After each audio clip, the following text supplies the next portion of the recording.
Okay, 2006 Silverado, won't crank, won't start. This is kind of an addendum to the first two videos.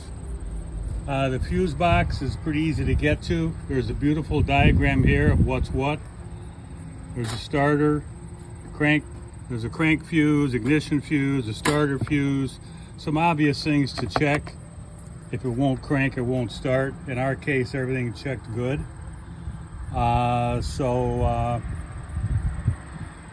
We're going to fire it up right now and you're going to hear it run. We're just going to turn the key and we're going to watch it fly. What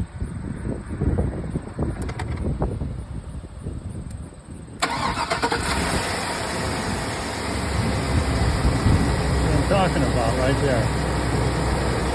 So like I said, a lot of videos online talking about fuses.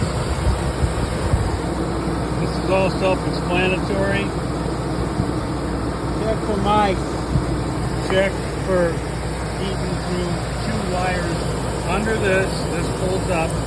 Underneath there, they love to hide in there and make a nest. And then we found our trouble back there, right behind the top of the engine. It looks so close. You see the wires